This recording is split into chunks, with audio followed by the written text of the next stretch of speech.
Olha só que interessante. Beleza. A gente viu um pouquinho do cérebro, bem superficialmente, tá? Zé, meu livro preferido se chama Neurociências, uma nova maneira de entender o cérebro, o sistema nervoso, perdão. O livro tem mais de 1000 páginas e ele é um arranhado, assim, é arranhar o conhecimento. Ele começa de maneira muito leve, termina de maneira muito densa, muito pesada. Eu gosto de ler esse livro. Eu acho que é básico para todo terapeuta, tá? Mas ele só arranha a superfície da neurociência. E mesmo assim, o cara que lê um livro desse já vai estar na frente da maioria dos terapeutas. Porque a gente vai entender uma série de coisas. E agora, assim, ó, vamos para finalizar, para a gente não perder muito tempo, vamos falar sobre a neuroplasticidade. A gente viu um pouquinho do cérebro, agora vamos falar sobre a neuroplasticidade. A gente viu os neurônios, viu o cortisol, viu o eixo HPA e como isso influencia na ansiedade, né? E a ansiedade, ao longo do tempo, ela vai matar neurônios, principalmente neurônios dopaminérgicos, e a pessoa vai perder a vontade, aquele tesão de fazer as coisas. Sabe, nossa, tô com tesão de jogar bola, tô com tesão de fazer uma corrida, pedalar, fazer uma caminhada, subir uma montanha, ir para a praia. Esse tesão a pessoa perde. Por quê?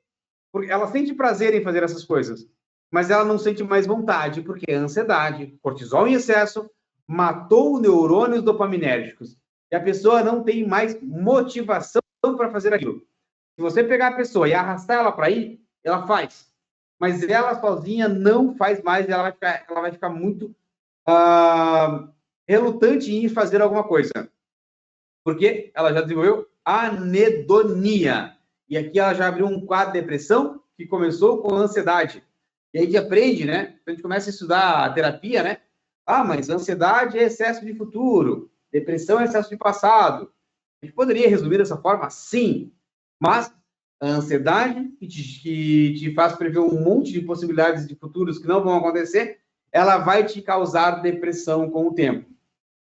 Então, agora a gente vai falar um pouquinho sobre neuroplasticidade. Importantíssimo saber disso para quem é terapeuta, né? A neuroplasticidade é a capacidade que o cérebro tem de se reorganizar, formar conexões, de modificar a estrutura, né? Isso vai ser uma resposta a experiências, aprendizados e até a lesões. Ela é essencial para o desenvolvimento e adaptação do sistema nervoso. E a gente tem a neuroplasticidade funcional e a estrutural. Mas primeiro, só para falar de neuroplasticidade, o que é a neuroplasticidade, né? Por exemplo, assim, o nosso cérebro é plástico. Quer dizer que ele é feito de plástico? Não, não é feito de plástico. Porém, deixa eu pegar aqui, ó, um pedacinho de plástico, uma sacola plástica que tem aqui. Isso aqui é uma sacola plástica, rasguei um pedacinho dela, certo? Ela não tem um comportamento elástico. Um comportamento elástico é se eu puxasse ela e ela voltasse ao mesmo tamanho. Eu coloco uma carga, uma força. A hora que eu soltei, ela volta para o mesmo formato. O que é plástico, ele se deforma. Uma deformação plástica é isso aqui, ó. Esse plástico não volta mais para o mesmo formato. Não volta mais. Ele não tem um comportamento elástico. É plástico. E o nosso cérebro funciona assim. Ou seja, quando a gente diz que alguma coisa é plástico, significa que ela se deforma, que ela se adapta. Como esse pedaço de plástico. Eu vou pressionar o dedo e antes dela rasgar, ela vai ficar no formato do meu dedo. E se eu pressionar demais, ela rasga. Isso é um comportamento plástico. As pessoas precisam entender bem isso, no caso, né? O nosso cérebro, ele é plástico. Então, olha só. A gente tem a neuroplasticidade funcional, né? Vamos falar um pouquinho sobre ela. A funcional se refere à capacidade de mudar, o cérebro de mudar, as funções cerebrais, como as funções cerebrais são executadas, tá? Isso pode incluir uma organização das funções neuronais, adaptação de áreas do cérebro que executam algumas tarefas específicas. E essa neuroplasticidade, ela é uma resposta a lesões ou aprendizado. Por exemplo, imagina uma criança com 10 anos que perde parte do cérebro, do encéfalo aqui, né, vamos dizer, num acidente.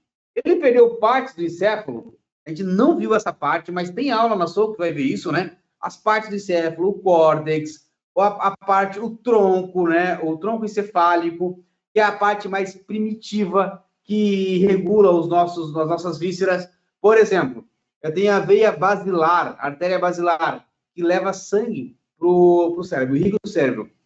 Se eu tiver um AVC ou um aneurisma nessa veia basilar, isso vai acontecer em áreas do cérebro que vão me levar à morte.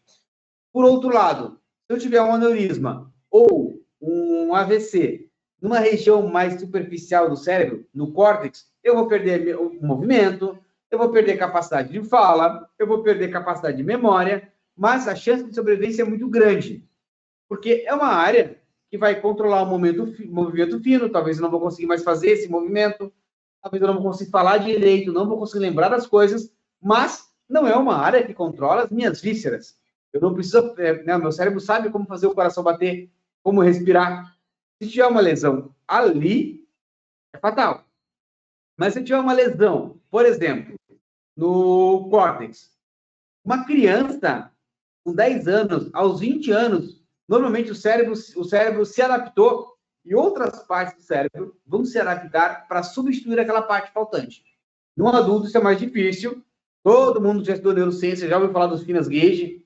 Foi o caso de um operário americano que era considerado um cara muito educado, um trabalhador excelente. Numa explosão, na construção de uma ferrovia, uma barra de ferro atravessou o olho dele e removeu parte do cérebro dele, e ele ficou extremamente disfuncional, ele ficou agressivo, ele mudou o comportamento, porque parte do cérebro foi removida. Então, ele foi aprendendo novas habilidades, mas nunca mais voltou a ser o que era. Porque numa criança, a neuroplasticidade é muito mais intensa. Um adolescente, uma criança que abre um quadro de depressão, às vezes sai sozinho pela neuroplasticidade, dependendo do ambiente. Um adulto dificilmente sai sozinho, precisa de terapia. Então, por exemplo, assim, ó, quando tem a lesão que é danificada, né, pode ser um AVC. Outras áreas podem assumir a função daquela área lesada, né? E a pessoa pode recuperar habilidades perdidas ou compensar alguns déficits. Isso é uma neuroplasticidade funcional. O aprendizado também é assim, né? A gente vai aprender uma nova habilidade, informações. O cérebro reorganiza a forma como os neurônios se conectam e vão interagir para processar essas novas habilidades. Olha só, Zé. Vou levar meus filhos para a China. Em 6 meses eles falam mandarim. Em 2 anos eu vou estar me virando para pegar o metrô, pedir informação. Eu não vou conseguir se eu fizer aula de mandarim. Mas eles vão aprender a falar sozinhos, porque o cérebro deles é muito mais plástico. Até os 25 anos é muito mais fácil fazer terapia. Para nós que já passamos assim um pouquinho, né, Zé? Nós que estamos aqui com 28, 29, eu e você, já é um pouquinho mais difícil. A gente precisa de muito foco, muita concentração na terapia. Para poder ter essa neuroplasticidade, que é mais lenta. E aí, a gente tem a minha neuroplasticidade estrutural. Ela se refere a mudanças físicas na estrutura do cérebro. Isso vai incluir o crescimento dos neurônios novos, que é a neurogênese. Neurônio, gênese. Para quem está entrando na área da neurociência, é importantíssimo entender essas palavras. Gênese, início. Lembra da Bíblia lá, né? Início, começo, neurônio. Então, é a formação, é o começo de um neurônio, né? E tem também a sinaptogênese. Sinapse, gênese, formação, que é a formação de novas sinapses. Aqui, a estrutura do cérebro está mudando. Olha só, o funcional, eu tenho uma área responsável pelo movimento motor, pelo movimento fino. E eu lesionei essa área. Bem do lado, eu tenho um giro que é responsável por enviar essas informações, e o outro por controlar. Talvez esse outro giro lateral do lado pode assumir a função do movimento fino.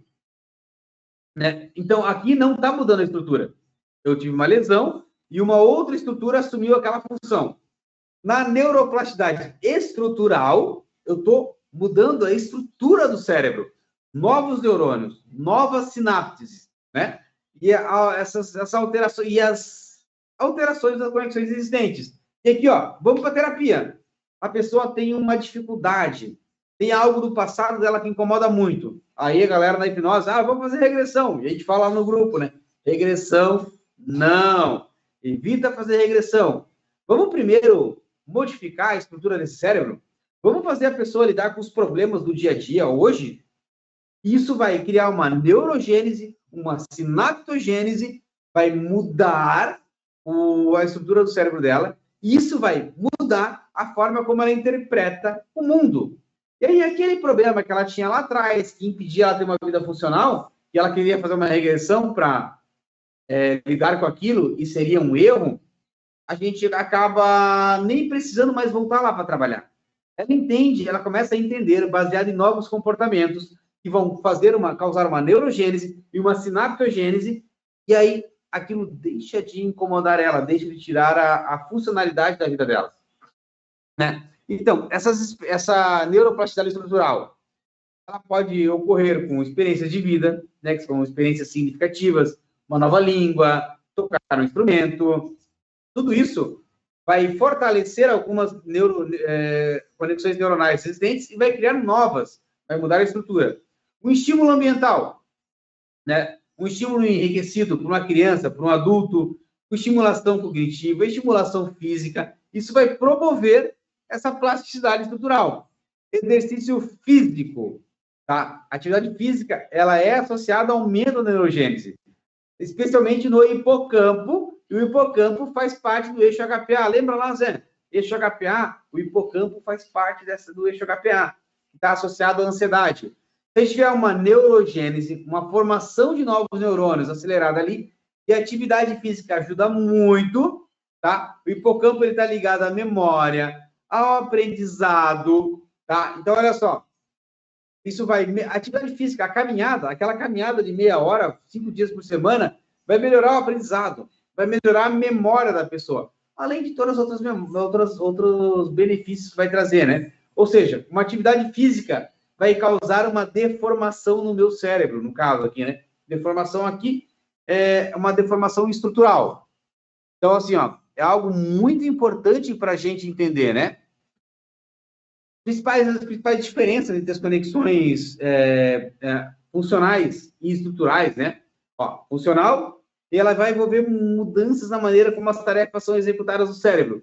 É uma resposta à necessidade, mudança na demanda de uma função, enquanto que a estrutural, ela provoca mudanças físicas na estrutura do cérebro. Você está moldando o cérebro, né? Novos neurônios, novas conexões sinápticas, né? E normalmente é o resultado de um aprendizado ou de uma experiência. Certo, Zé? Esses dois tipos de neuroplasticidade são elas não dependem uma da outra, tá? Por exemplo, assim, ó, mudanças estruturais, elas suportam mudanças funcionais e vice-versa, o contrário também é verdadeiro. Uma mudança funcional suporta uma mudança estrutural. Eu vou aprender uma nova habilidade, que é uma mudança funcional. Isso pode causar uma alteração no meu cérebro, que é uma mudança estrutural. As aplicações clínicas, tá? Baseado no que a gente viu, aplicações clínicas.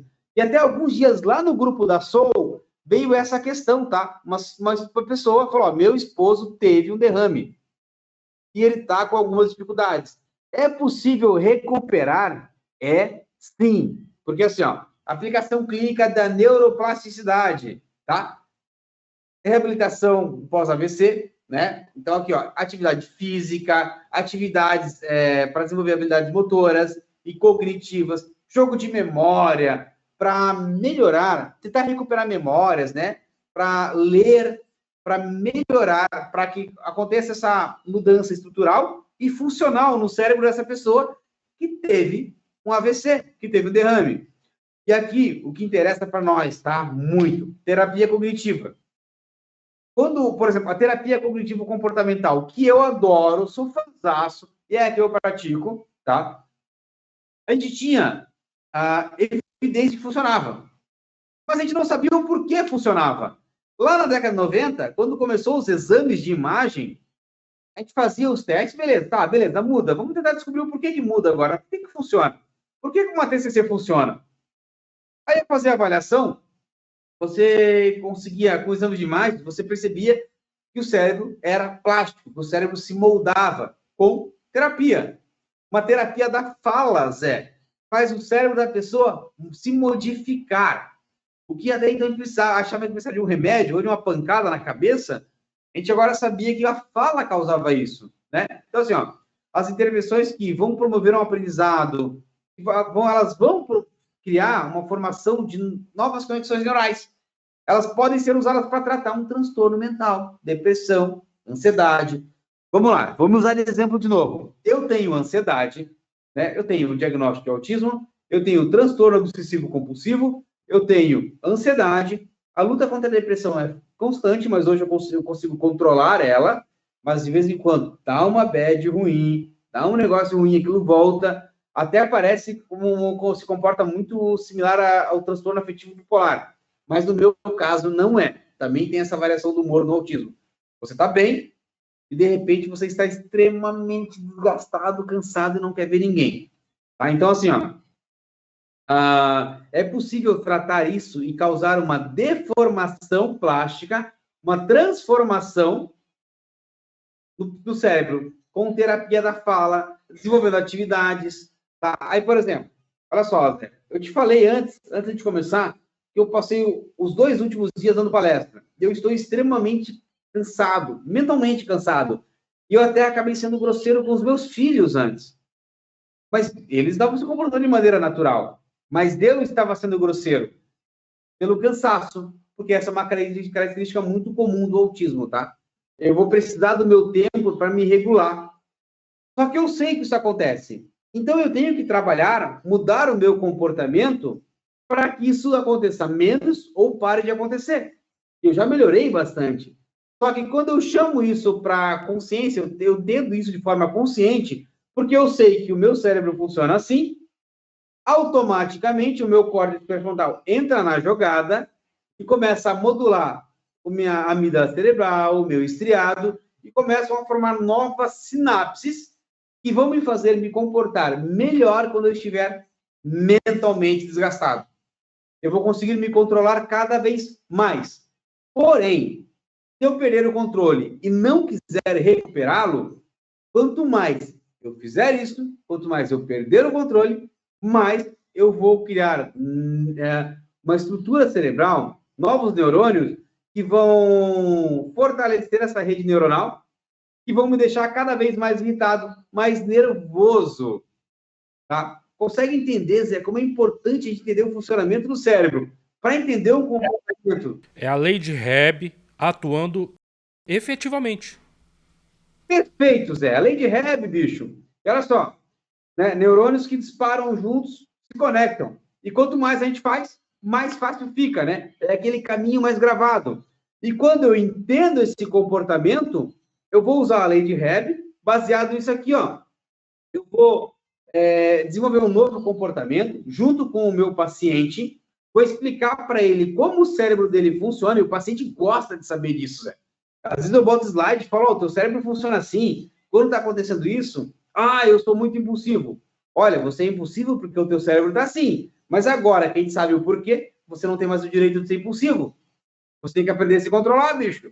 E aí você vai jogando essa responsabilidade, né, modulando, e o paciente vai criando novos comportamentos, e aqui, assim, ó, a gente hipnotiza o cara, faz ele rever aquela cena que ele perdeu o controle, que aconteceu esses dias, aconteceu semana passada, aconteceu essa semana, e a gente faz dele visualizar como seria ele agindo diferente.